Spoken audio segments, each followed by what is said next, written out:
బిడ్డలైన మీ అందరికి వందనాలు. ఉదయకాల సమయంలో మరొకసారి దేవుని వాక్యంతో మీతో కలుసుకునే భాగ్యాన్ని దేవుడు ఇచ్చాడు. ఈరోజు ఒక వాగ్దానం పరిశుద్ధ గ్రంథంలో నుంచి లూకాసు సువార్త 1వ అధ్యాయం 75వ వచనంలో, మన శత్రువుల నుండి మనల్ని ద్వేషించు వారందరి చేతిలో నుండి ఆయన మనకు రక్షణ కలగ చేసెను అనే మాటను చూస్తున్నాం. అవును దేవుని బిడ్డలారా, ఈ క్రిస్మస్ దినాల్లో మన శత్రువుల దగ్గర నుంచి, మనల్ని ద్వేషించే వారి విషయంలో నుండి మనకు రక్షణ కలగ చేసే రక్షకుడు యేసుక్రీస్తు మనకు రక్షకుడుగా దొరికాడు.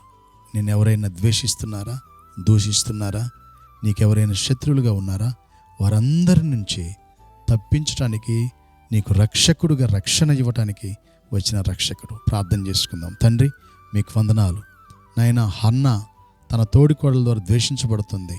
మొర్దెకై హామాను ద్వారా ద్వేషించబడుతున్నాడు. నాయన ఇస్సాకు అబీమెలెకు ద్వారా ద్వేషించబడుతున్నారు. ఇలా ఎంతోమందిని మేము చూస్తాం. లోకంలో మాకు శత్రువులు, మమ్మల్ని దూషించేవారు, వారందరి నుండి మీరు విడిపించండి, తప్పించండి.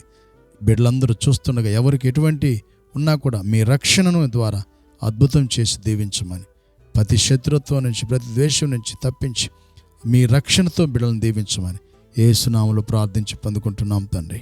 ఆమేన్. దేవుని కృపతోడేను గాక. God bless you all.